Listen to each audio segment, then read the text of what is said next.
আবার যদি এই 5ই আগস্টের যে সেন্টিমেন্ট, জনগণের শাসন জনগণকে ফিরিয়ে দেবে, শেখ হাসিনার শাসন নয়, ভোটাররা ভোট কেন্দ্রে যাবে, তারা তাদের পছন্দ মতো প্রার্থীকে ভোট দিবে, এটাই গণতন্ত্রের একটা অন্যতম প্রধান শর্ত।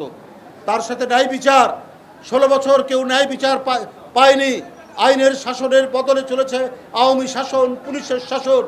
যে কথা বলেছে তার বিরুদ্ধে মিথ্যা মামলা, তার বিরুদ্ধে নানা ধরনের ভয়ঙ্কর ভয়ঙ্কর মামলা, গাড়ি পোড়ানোর মামলা থেকে শুরু করে মানুষ পোড়ানোর মামলা দিয়ে, অথচ পরবর্তীতে সমস্ত আমরা এবং পত্রপত্রিকায় দেখা গেছে যে প্রত্যেকটি নাশকতার সাথে আওয়ামী লীগ এবং রাষ্ট্র জড়িত ছিল, কিন্তু করার কিছু ছিল না।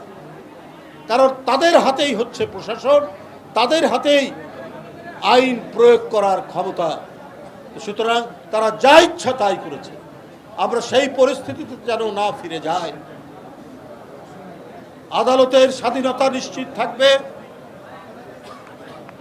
আদালত যাতে স্বাধীনভাবে কাজ করতে পারে এবং আইনের শাসন, যে অপরাধী তাকে প্রশাসন ধরে আইনের কাছে, আদালতের কাছে হস্তান্তর করবে, এটাই তো নিয়ম হওয়া উচিত। এবং সেই প্রকৃত গণতন্ত্রের দিকে আমাদের যাত্রা শুরু করতে হবে। কারণ আজকের এই জন্মদিন, যিনি গণতন্ত্রের প্রতীক, গণতন্ত্রের মা বলে আজকে সারা জাতি যাকে আখ্যায়িত করেছে, তার জন্মদিনে জাতীয়তাবাদী স্বেচ্ছাসেবক দলের সকল নেতাকর্মী তারা সেই গণতান্ত্রিক অঙ্গীকারে উদ্বুদ্ধ।